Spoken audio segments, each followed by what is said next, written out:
Hi there everybody, it's me, your friend Dracula's daughter, disturbing your YouTube viewing as per, dragged through the hedge backwards, again as you can see. It's just, well, it's just one of my things now, isn't it? So dragging myself through a hedge backwards, no one's doing it, just me, myself and I, and well, you know, you just have to keep up with the look, don't you? So that's what I'm doing. But anyways, today I was going to do the facial thing with that, with this roller thingy, with the needles in there and whatever. I was going to do this today. Let me take it out of here so you can have a look at it properly. It's got tiny little needles all over it, all over it there. You can see it. Got tiny little needles. You can't really see the needles, but they're really, really tiny and really good for scarring and whatever. And if you've got, you know, so if you've got marks after you've had spots or whatever. So, but anyway, so I was going to do that, but yesterday I was playing with Simba. Now he's a 100-pound wolf dog in weight, so he's quite huge, and he's got this funny knack of when he wants to play, he just gets his paws and he goes like that on the sofa. And he had his teddy bear. Oh, pardon me.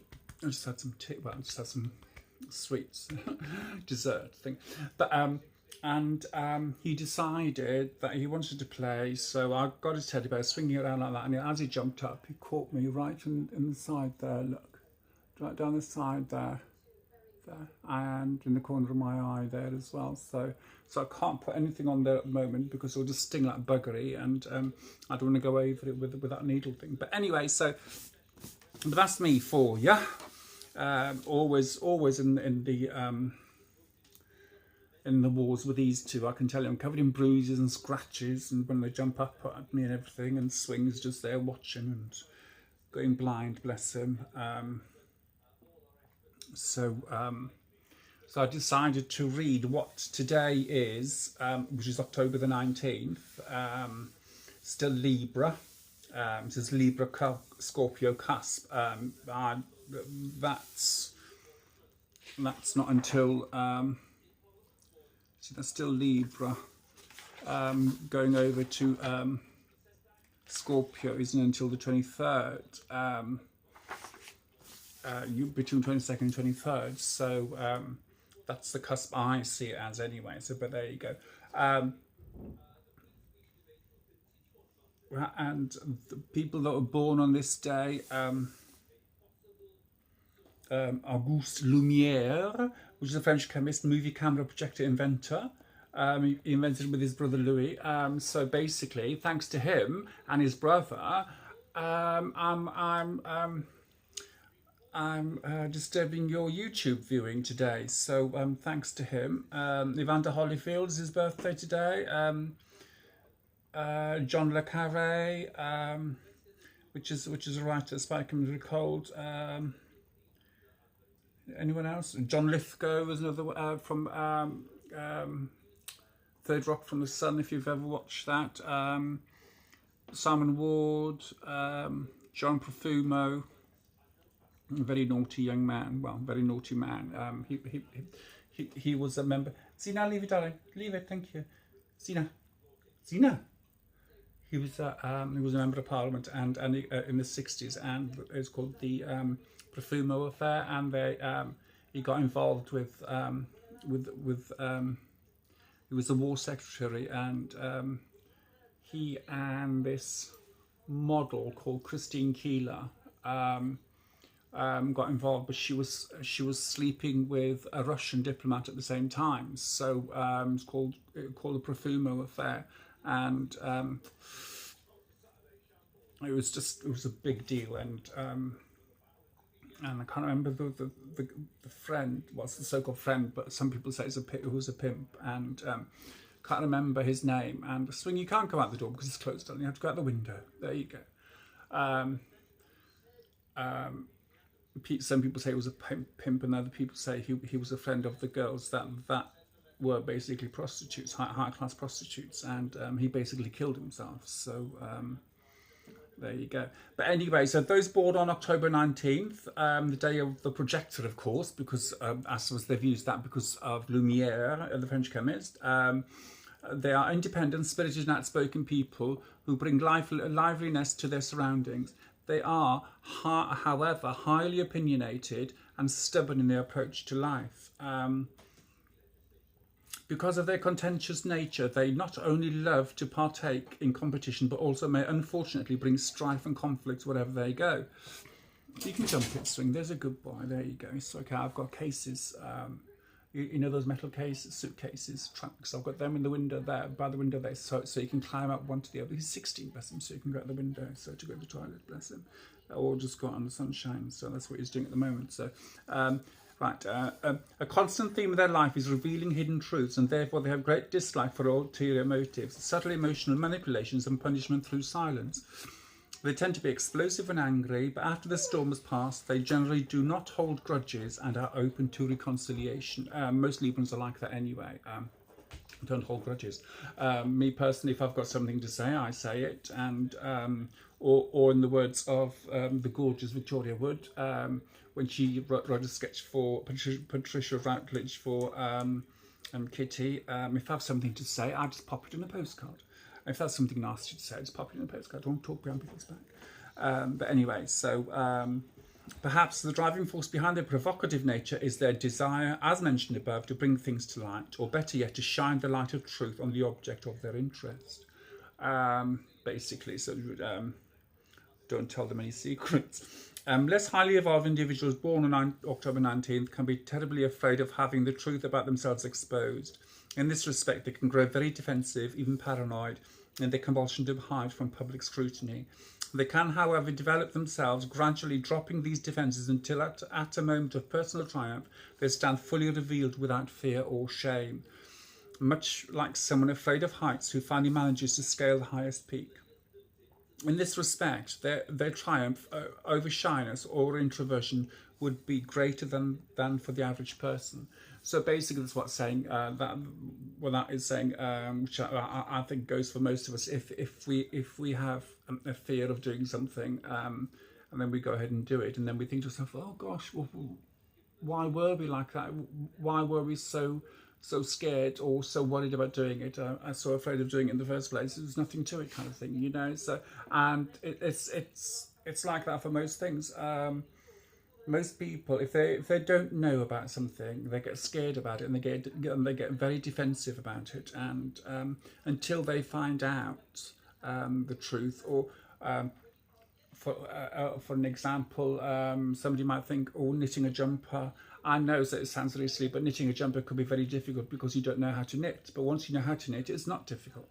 And it's the same about driving a car. You think, oh my God, it's very, very hard to drive a car. But once you do drive a car, once you've had your lessons, it's not that hard at all, not that difficult. I love driving, but I haven't got a license. So no, I wasn't naughty. I haven't passed my test. That's what all it is. And I am going to, when I'm a little bit older, when I'm about 82, I think, which is next year, got to get myself a proper driver's license and then start driving and just annoy people. I'm driving down the road very slowly and people backing up behind me. I think I'll just do that. So there you go. Okay, numbers and planets. Those born on the 19th of the month are ruled by the number 1 and by the sun. Because October 19 people are born on the first day of the Libra-Scorpio cusp, which is strongly influenced by both Venus, which is Libra, and Pluto, which is Scorpio, there is inevitably a strong sexual dynamic in their lives, as well as a tendency to become possessive and controlling in relationships. Those ruled by the number 1 tend to be ambitious, dislike restraint, and demand first position. So basically, pig-headed, and Scorpios are known to be very defensive and very controlling, very, very possessive. I think Scorpio people are very, very possessive, and it's all mine. The 19th card of the Major Arcana is the Sun, which is ruled by number 1. It can be considered the most favourable of all the Major Arcana cards, symbolising knowledge, vitality and good fortune, due to both their number and tarot card. October 19 people are granted strong sun influences. It must be noted, however, that misusing such power can bring disastrous effects. Since October 19 people are already so caught up in the controlling aspects of relationships, they must beware of promoting false values, easy promises, and superficialities of all types. So basically, that's saying, so just be careful. Don't promise something you can't keep, which a lot of people tend to do. Unfortunately, I've been promised so much stuff decades and decades ago, and you know, so it still hasn't happened. So, and I'm not talking about a relationship. I'm talking about friendships here that that I used to have when I was living in London. The promises and stuff. It was just and nothing come of it. So here I am still. Learn the value of silence. Yes, I think I should learn the value of silence as well. But I do. Saying that, I do like my own company. So yes. So I do value my own silence. Learn the value of silence. Occasionally, let your actions speak for themselves. Balance your desire to be independent with your need for companionship. Don't assume that people will always forgive you. A lot of people are like that, aren't they? You know, oh, it's okay. I can get away with it again and again and again and again. And then one day you just have enough and just sort of find enough's enough, and you can't forgive them anymore. So you just have to let go, and I think that's the lesson for all of us, not to give way and always forgive somebody, because if you forgive them the one time, they will do it again and again and again and again, and that's not fair on you, and it's not fair on them either, because they are living a lie. I'm talking about being in a relationship now. They are living a lie. They will be living a lie, and they'll just be playing around and everything. So anyway, to a person chained in a cave, the shadows on the wall are reality. Basically, so if that's just, well, there's a lot of bunkum really, but there you go. Peter Tosh. Oh right. Oh yeah. Yes, we've heard about him, haven't we? So, but yes. So like I said, I was going to do my face today. Do the facial thing with the with that roller, but I just couldn't because thanks to the dog, you know. So yeah. So but Libra. Let's see what it says about Libra Scorpio cusp. Right, here we go. The Libra Scorpio cusp is an overlapping and admixture of the 7th sign of the zodiac, Libra, and the 8th sign of the zodiac, Scorpio. The Libra Scorpio cusp can be likened to the period around 49 years of age in human life, and comes in the middle of fall in the northern hemisphere. Autumn, of course. And during this period of the year, winter crops are planted, animals go into hibernation for the coming winter, days are crisp and nights are frosty once more. The days grow shorter as the night and the nights longer. In human development, at the age of 49, the midlife period is ending and middle age approaching. Oh my God, approaching. I'm over the bloody hill, loves, I'm telling you. Well, that approached years ago. This is a period that can be characterised by the themes of drama and criticism. A heightened sense of the drama of life, both in a philosophical and personal sense, leads to an increased awareness of the dynamics of one's own existence, both past and present. A highly critical attitude emerges which cuts away careless generalisations and sloppy thinking and aims at the essence of the truth. Such an attitude can lead to profound changes in personal relationships, how leisure time is spent, and in general to re-evaluation of one's place in the world. Thank you, Zina. The days which comprise the Libra Scorpio cusp exemplify various aspects of drama and criticism, where the airy, social, theatrical Libra nature confronts the more serious, deeply feeling and critical nature of Scorpio.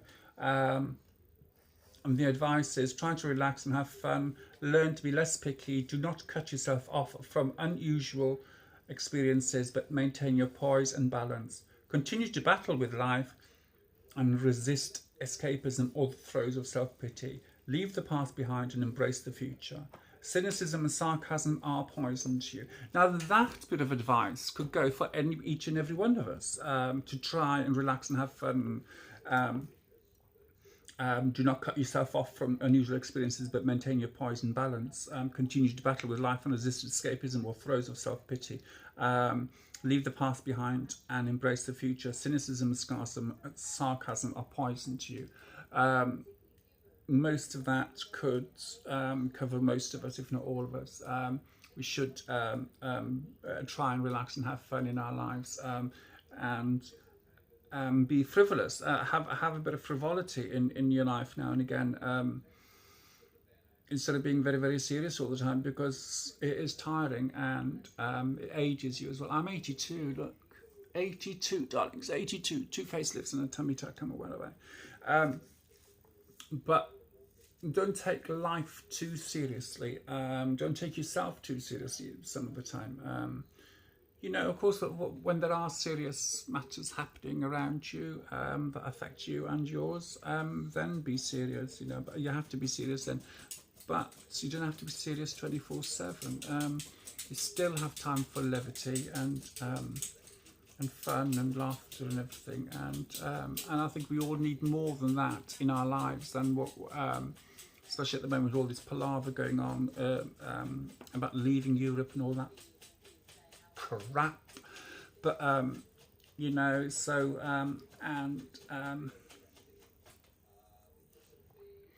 we just need to embrace happiness again, I think, and our own personal happiness, not through other people. It's all well and good having somebody there, so that makes you happy, but at the end of the day you need to find happiness through you and through liking yourself as well. So supply the same constancy you expect from others, but also be less hard on yourself when it comes to mistakes. And we are our own worst critics and our own worst enemies most of the time. We all self-doubt and self-criticism is the worst thing. Is that I try and tell people that in life, there's so many people try and drag you down anyway in life, so why drag yourself down? It's our job to drag ourselves up, and hopefully with friends and even acquaintances, try and drag them up with us to a better place. And if at all possible, try to both forgive and forget. I said this once to somebody, and they said, no, there's certain things that you can't forgive. And I'm there going, never, ever, ever forget. You can forgive, because, and we all should forgive anybody and everybody, but never, ever, ever forget what they've done to us, the hurt they've done to us. But in order for us to move on, we do need... I personally think we do need to forget, not forget, to forgive, but never, ever, ever forget what they've done to you. And I say that with passion, because things have happened to me in the past, what people have done wrong to me in the past, especially when I was younger, living as a boy, in places, bullied and everything, and I have forgiven them, but I will never, ever, ever forget the pain, both physical and emotional, that happened, because that is a part of me today, and I had to forgive them, because otherwise I wouldn't be able to move on. And I've learned from it. If I meet anybody now that has even the slightest trait of the people that bullied me in the past, when I was younger, I'm talking about in my 20s and early 30s,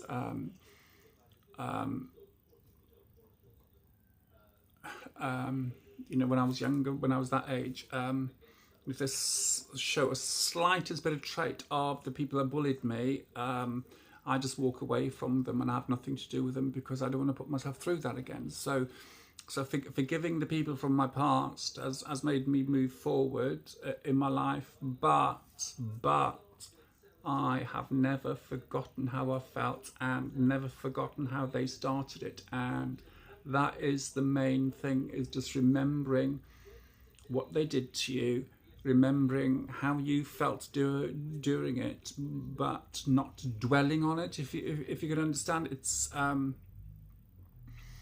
oh, how can I put it? How can I put it?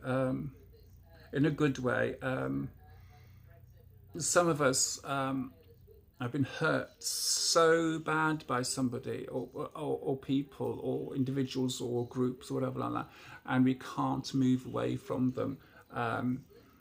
Move away from it because there's something there that stops us from moving forward. And personally, I think it's forgiveness. In the Lord's Prayer, I know I did say so, nothing religious here, but it says, "Forgive those who trespass against us." And basically, oh, pardon me, oh, grief. And basically, so just forgive the people what they did to you. Forgive them, but never, ever, ever forget what they did to you. And that way you will move forward with the knowledge of that person what did the bad thing to you are not in a happy place. And that is their fault, because they've hurt you, whatever they've done to you, they have, it's so hard to explain. Really, it's difficult to explain because so many of us have gone through so much crap in our lives, through other individuals or family members or even so-called friends, that it is very, very difficult to just forgive. But try to never ever forgive the person, but never forget the action. That's what I try and live by, regardless of what's happened to me. And some bad things have happened to me, and it's all in the past. And I have learned through, well, it's been a long road, let's say. It's been a very, very long road to get to where I am today. And I have the battle scars to prove it. I'm not talking about the scars I've got from the doggies, but I have got some battle scars, and there's one or two people out there that might one day come across this video from my past, and they might not know it's me, because I have changed so much, both physically and emotionally as well, that they might not remember me, but I forgive you. I really do forgive you, and but I will never, ever, ever forget what you did. And that's the point, is never, ever, ever forget what they said, what they did, what they didn't do, or for example, if I'm just taking this as an example now, I'm talking about, oh no, it hasn't happened to me, because I've always had people there to help me, which has been nice, but I'm talking about if somebody's been in a situation and none of your family come to help you, well, like for instance, as an example, my mother hates the ground I walk on. She worships the ground I'll be under, basically, and I'm a disgrace to my family. She wishes I was never born. She hates me. I'm disgusting for doing all this and whatever, and she beat the crap out of me. Honestly, she was the biggest bully in my life, I feel. The things that she said and did to both me and my brother. I don't know about my younger brother, because he was 5 when I left home, and people don't believe me when I say to them what happened. And my brother told my stepsister that he got it worse than I did, but I felt as if I got it worse than he did. And but I forgive her, even though what she did was reprehensible.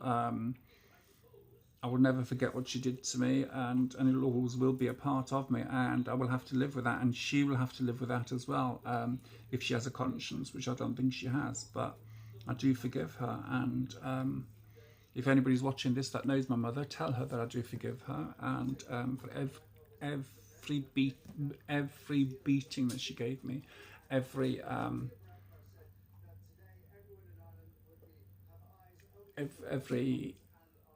everything.